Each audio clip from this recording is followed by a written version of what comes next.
When Clara Bennett arrived at Silver Pines, no one paid much attention to the quiet, well-dressed woman in her early 50s. She wasn't flashy. She didn't drive a luxury SUV or flaunt designer clothes like the other residents. She had inherited the house at 14 Sycamore Lane from her late uncle Martin Bennett and moved in quietly on a rainy Thursday morning. No welcome party, no friendly greetings, just sideways glances and suspicious murmurs. Silver Pines was beautiful on the surface, lush, landscaping, perfectly trimmed hedges, and homes that gleamed with affluence. But behind the polished exterior was a community ruled with an iron fist by its HOA president, Gerald Knox. A former high-powered attorney, Gerald ran the HOA like a private kingdom, issuing citations for the smallest infractions and imposing fines with no room for negotiation. Residents whispered about missing funds, about foreclosures that seemed too convenient, and about families who had been driven out. Clara didn't cause any waves. She simply submitted a request to install a small wooden fence around her garden, something tasteful, matching the home's rustic charm. 3 days later, she received a formal rejection letter. Your request violates the visual integrity standards of the community. Attached was a warning to remove any unauthorized modifications or face escalating fines. Within weeks, the harassment began. She was fined for leaving her trash bin out past the designated pickup window, even though it had been collected at 7:05 a.m. A notice claimed she was housing a dog that barked excessively. Clara didn't own a dog. She was accused of painting her home off-white, a shade apparently deemed too pale. The fines piled up, $300, then $200, and soon over $3,800 in cumulative penalties. Clara remained calm. She didn't argue. She didn't protest. But every letter was filed. Every citation was photographed. Every HOA meeting was recorded, quietly, discreetly. What the HOA didn't know was that Clara wasn't new to intimidation. She had faced far worse. And while they saw her as just another widow to push around, Clara was quietly preparing something much bigger than a garden fence. In her world, patience was the most dangerous weapon of all. Clara hadn't come to Silver Pines unprepared. Though she hadn't told a soul, she'd spent weeks researching the neighborhood and the HOA before ever stepping foot inside her Uncle Martin's house. Something about the way his death had been reported didn't sit right. With her, an unexpected heart attack, no investigation, and a rushed sale of his personal belongings by the HOA within a week. It felt orchestrated. She knew Martin had always been a fiercely independent man. He'd helped design the original layout of Silver Pines back in the early 1990s, when the community was still just a few dirt roads and a vision. But over time, he'd become increasingly isolated from the HOA leadership, particularly after Gerald Knox took control. Clara remembered a few phone calls with him during those later years, his voice cautious, his words chosen too carefully. 3 weeks after moving in, Clara began sorting through the cluttered garage. Martin had been a pack rat, and every shelf was stacked high with boxes of tools, old radios, and crumbling blueprints. But what caught her attention wasn't above ground. It was below. A loose wooden panel in the far corner of the garage floor had a strange scuff mark on it, almost like it had been moved recently. She pried it open. Beneath the panel was a hidden compartment, and inside it, a rusted steel lockbox, the kind people used to store documents, money, or secrets. Clara carried it inside, wiped off the dust, and opened it with a small brass key she'd found taped underneath Martin's old desk drawer. What she found inside changed everything. The first item was Martin's original deed to the property, along with documents that revealed something no one else in Silver Pines seemed to know. Martin hadn't just been a resident. He was one of the founders of the HOA, and according to a series of legal filings, he still retained veto power over structural changes to the HOA's charter. That power had never been officially revoked or transferred. More damning, however, was a sealed envelope marked, "In case of foul play." Inside was a handwritten letter from Martin addressed to Clara. If you're reading this, then something's gone wrong. I've spent the last 5 years watching Gerald Knox turn Silver Pines into his personal ATM. They changed the bylaws without a community vote. They erased names from the original founding documents. I've tried to stop them, but I'm alone. Now, if they've silenced me, You'll need to finish what I started. The HOA isn't legitimate, not legally. Use the documents, find the truth, and be careful. Gerald plays dirty. Clara sat in stunned silence. Her instincts had been right all along. She spent the next few days carefully scanning and backing up every document. Deeds, bylaw amendments, bank statements showing HOA funds being funneled into a private account linked to a shell corporation, and a map showing which homes were built on what should have been community-owned green space. The more she uncovered, the clearer it became. Silver Pines wasn't just corrupted, it had been hijacked. She understood now why the HOA had been so eager to get rid of her. They had thought she was just another harmless widow. But Clara was far more dangerous than they could imagine, and she had just found the weapon they feared most: the truth. Clara knew the documents she had uncovered weren't just historical artifacts, they were a legal time bomb.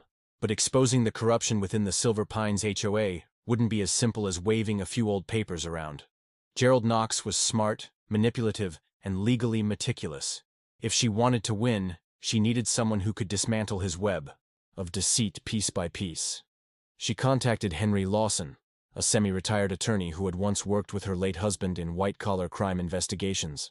Henry had a sharp mind, a deep distrust of homeowners' associations, and, most importantly, a quiet vendetta against Gerald, who had once bested him in court through what Henry called legalized fraud. They met at Clara's house the following evening. Henry brought coffee, a portable scanner, and a knowing smile. "I've been waiting for a reason to take this man down," he said. "Let's see what you've got." For the next 6 hours they went through everything, document by document. Henry's eyes lit up when he saw the original HOA bylaws signed by Martin Bennett and 2 other co-founders whose names had been suspiciously scrubbed from all public records. Clara also showed him the sealed envelope and Martin's warning letter. Henry sat back, whistling low. This isn't just good. This is a nuclear warhead. But the most damning evidence came from the land survey report tucked behind a dusty envelope at the bottom of the lockbox. It revealed something shocking. The official property size listed in the county's database was off by nearly 80 acres. Clara's land, and several parcels meant to remain communal, had somehow been absorbed into development plans and rezoned under HOA control. A quick search into the zoning changes showed something even darker. The signatures authorizing the land transfer, forged. The notary listed, deceased for 5 years before the date on the forms. Henry leaned in, his tone turning grave. This isn't just HOA corruption. This is real estate fraud, possibly federal. And if Gerald used this land as collateral for loans or construction projects, Clara interrupted, her voice sharp. They did. I found references to an $18 million loan taken out by the HOA on land they didn't legally own. Henry blinked. Then we're sitting on a scandal that could burn half this town to the ground. The next step was clear. They had to file for an injunction, a court order to immediately halt all HOA projects, construction, and financial activities until ownership of the land could be properly investigated. Clara and Henry spent the weekend drafting the necessary documents and gathering statements from several longtime residents who had been suspicious of the HOA's increasingly aggressive behavior. On Monday morning, they filed a motion at the county courthouse. By Wednesday, the judge issued a temporary restraining order against the Silver Pines HOA, freezing all transactions and halting construction on a new luxury clubhouse project that had already broken ground. The news hit the community like a thunderclap. Emails and phone calls started flying. Residents demanded answers. The HOA board scrambled to spin a narrative, claiming it was a clerical misunderstanding and promising it would all be resolved shortly. But Clara knew better. She had just cut off the head of the snake's funding stream, and the snake would strike back. Sure enough, by Friday afternoon, she received a hand-delivered letter from the HOA's legal team, accusing her of falsifying documents, trespassing on HOA property, and actively conspiring to damage the reputation and functioning of a legally recognized neighborhood entity. Clara laughed quietly as she placed the letter in her growing file. They were panicking, and it showed. Henry, however, wasn't laughing. We need to be careful. If they're willing to commit fraud, they're capable of worse. Clara nodded. Let them come. She had exposed the first layer of the lie, but the real war was just beginning. The injunction against the Silver Pines HOA sent tremors through the community, but Clara knew the victory was only temporary. Gerald Knox wasn't the type to retreat quietly. A man who had spent years tightening his grip on the neighborhood wouldn't surrender it without a fight. 2 days after the court order, Clara woke to find her mailbox smashed and the side of her garage spray-painted with the words, "Traitor." That same afternoon, her water pressure dropped to a trickle, and by evening, her power mysteriously went out. When she contacted the utility company, they claimed they had received a formal disconnection request signed by her. Clara knew exactly where it had come from. She reported the vandalism to the police, but the responding officer seemed uncomfortable, glancing nervously at the HOA headquarters across the street. "Ma'am," he said quietly, "off the record. Be careful. Mr. Knox has friends in high places." Clara didn't flinch. Instead, she doubled down. With Henry's help, she began contacting residents who had once lived in Silver Pines, but had mysteriously left after conflicts with the HOA. It didn't take long to find a pattern. One man, Robert Dyer, had been fined $42,000 over the course of 8 months for increasingly petty infractions until he could no longer pay his mortgage. Another woman, Marla Ruiz, had filed a complaint against Gerald for harassment, only to have her house condemned for structural violations 2 weeks later.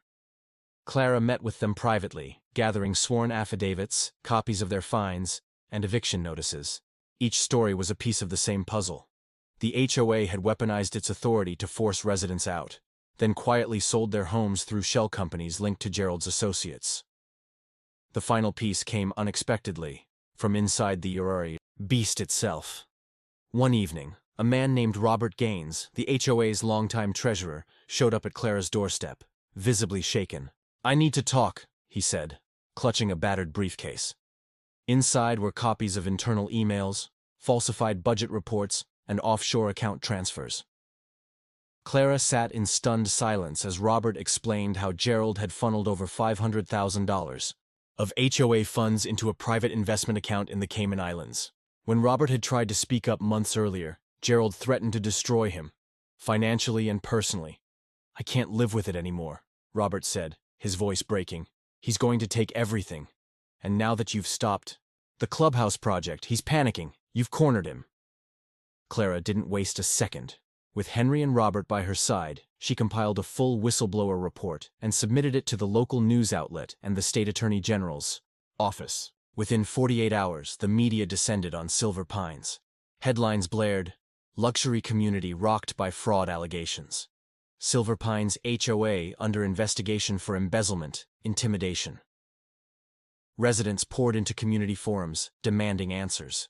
Videos of HOA board meetings, quietly recorded by Clara over the past weeks, surfaced online, revealing backroom deals, veiled threats, and callous disregard for resident concerns.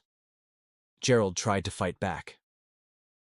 At the next emergency HOA meeting, he stood before the community with his signature smirk, claiming the allegations were slander orchestrated by a bitter outsider. He painted Clara as a manipulative woman who had fabricated evidence and corrupted a few weak-willed ex-residents into turning on their beloved neighborhood.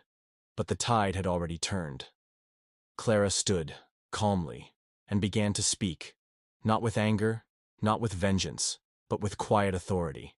She presented documents, she played audio clips, she handed out printed copies of the forged land surveys and bank transactions.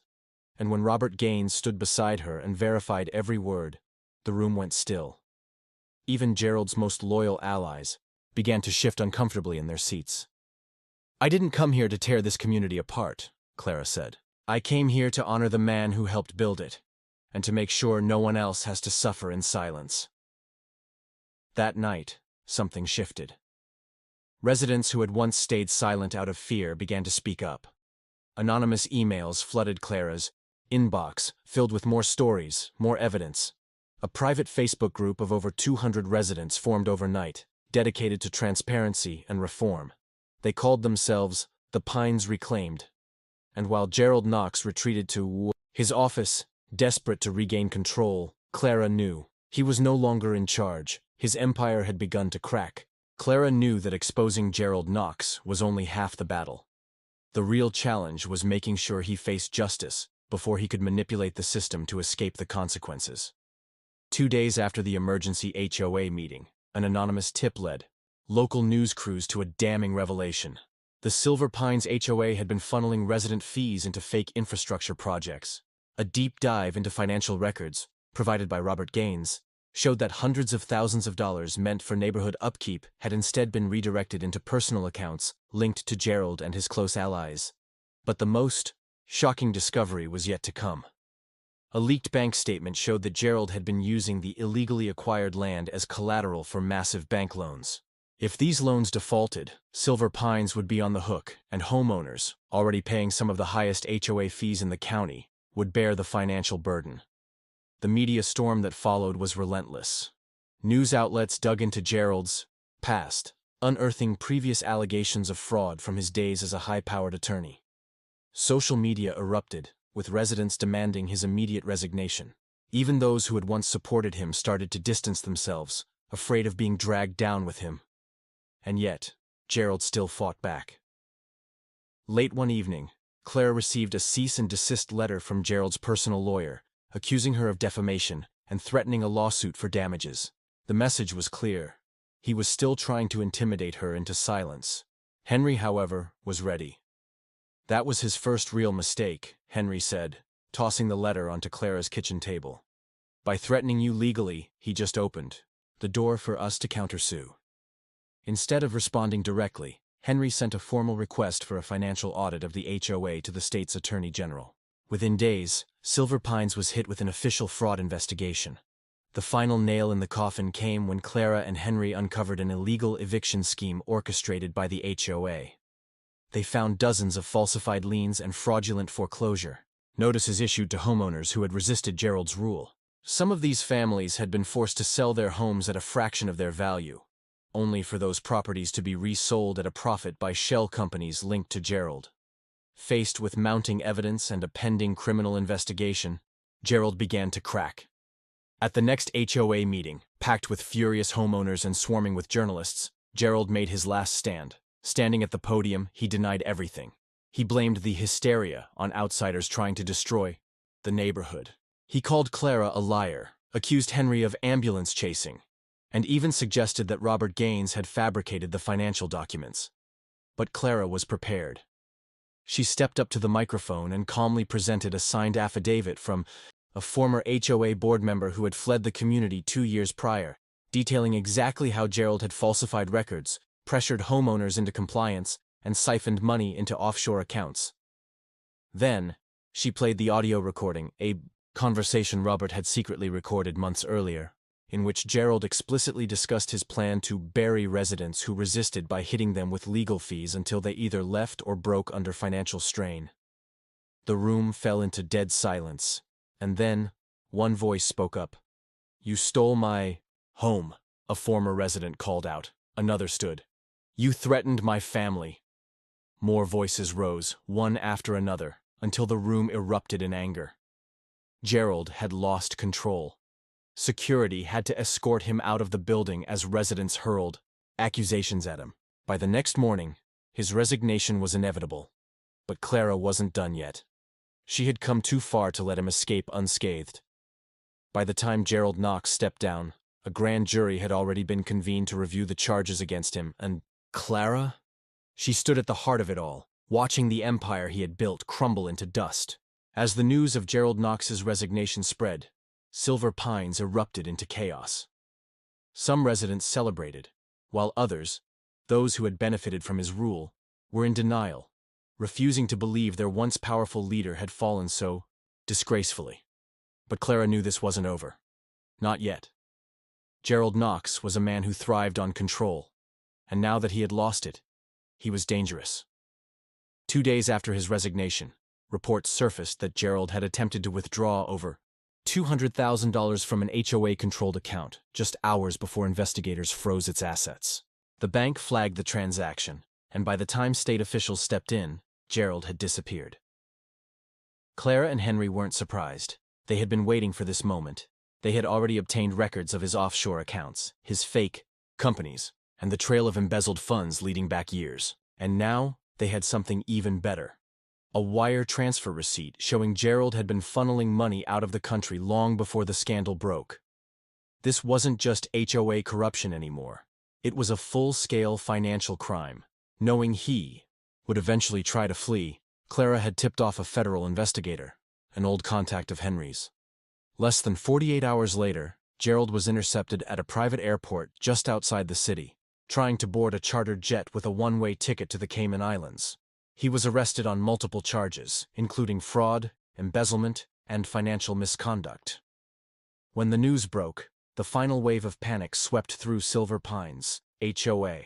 Board members scrambled to distance themselves, claiming they had no knowledge of Gerald's illegal activities. Some even tried to resign quietly. But it was too late. The state had launched a full audit of the HOA's financials, and no one involved would escape scrutiny. Meanwhile, residents demanded accountability. A special community meeting was called, this time without the fear of Gerald's influence. Clara, standing before a packed room, laid out everything: the fraudulent land deals, the stolen funds, the fabricated violations used to drive families from their homes. The room fell silent as she revealed the final piece of the puzzle, the original HOA charter signed by her uncle, Martin Bennett, proving that Silver Pines had been operating under illegal governance for years. "What does this mean?" a resident finally asked. "It means," Clara said, "that the HOA, as you know it, never had legal authority to enforce its rules. Every fine, every foreclosure, every violation issued under Gerald Knox and his board was unlawful." Gasps filled the room. Residents who had lost thousands to the HOA's fabricated penalties demanded refunds. Those who had been unfairly evicted called for compensation. The legal ramifications of Clara's discovery were staggering. Silver Pines was about to undergo the biggest restructuring in its history. The next morning, a court order officially dissolved the existing HOA. It was over, or at least it should have been. But Clara knew that tearing down corruption wasn't enough. If they didn't replace the HOA with something better, someone like Gerald would rise again. And so, for the first time in its history, Silver Pines residents were given the chance to vote on their future. Under Clara's guidance, a new resident-led council was formed, one that emphasized transparency, accountability, and fair representation. Every financial decision was made public. Every rule change required majority approval, and no single person would ever hold unchecked power again. For the first time in years, Silver Pines wasn't a prison controlled by a tyrant. It was a community, again, and Clara? She didn't take a leadership role. She never wanted power. Instead, she watched from the sidelines, satisfied. Her job was done. In the months that followed, Silver Pines transformed. Gone were the threats, the secret meetings, the arbitrary fines. In their place grew block parties, garden clubs, neighborhood watch groups, and a sense of unity that hadn't existed in years. The fear that once clung to every conversation was gone, replaced by cautious optimism and genuine connection. The new community council, though still learning, made decisions through open forums. Residents voted on budgets, maintenance plans, and even new playground equipment. The land once stolen was returned to public use, with a portion converted into a community garden and walking trail, a living symbol of what had been reclaimed. At the center of the park stood a modest wooden bench, bearing a small brass plaque that read, "In memory of Martin Bennett, founder, neighbor, protector of what matters." Clara visited the park often. She'd sit on that bench with a book in hand, not to read, but to remember.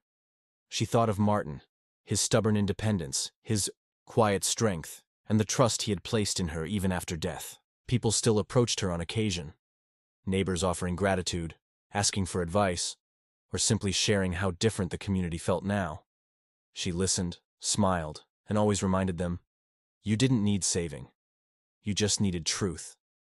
Meanwhile, Gerald Knox faced a long and public trial. His empire unraveled just as swiftly as it had been built. One by one, his hidden assets were seized. His name, once spoken with fear, became a cautionary tale about unchecked power and greed. In the courtroom, He looked like a shell of the man who had once ruled Silver Pines, with his designer suits replaced by a prison-issued uniform and the weight of justice finally pressing down. But Clara didn't attend the sentencing. She didn't need to. Her victory wasn't in the verdict. It was in the sound of laughter echoing from the neighborhood playground, the smell of flowers blooming along the fence line, and the knowledge that Silver Pines had not just survived, but grown stronger. She had come to the community as a stranger. Now, she was its quiet guardian. And though her role was done, her presence would always linger, not as a shadow of the past, but as a reminder that even in the darkest corners, light can return when one voice dares to speak. Lessons from the Silent Heir. The story of Clara Bennett teaches us the power of resilience, truth, and the courage to stand against corruption. Clara's journey proves that one determined individual can dismantle even the most deeply entrenched systems of abuse. She didn't fight with brute force. She fought with patience, intelligence, and unwavering resolve. Her story reminds us that injustice often thrives in silence. But when the right voice speaks up, it can inspire an entire community to reclaim its power. In real life, many people face similar struggles, whether in their workplaces, neighborhoods, or personal lives. Clara's approach demonstrates that knowledge is the greatest weapon against oppression, and when combined with strategic action, it can lead to meaningful change. It's a lesson in perseverance, in standing firm even when the odds seem insurmountable. More importantly, it's a testament to the fact that true leadership isn't about control. It's about empowering others. So, if you ever find yourself in a battle against unfairness, remember Clara. Stay quiet when needed, gather your evidence, and when the time is right, strike with undeniable truth. Enjoyed this story? Subscribe now for more gripping narratives and powerful insights. Hit the subscribe button and turn on notifications so you never miss an inspiring story again. Together, let's uncover more tales of courage, justice, and transformation.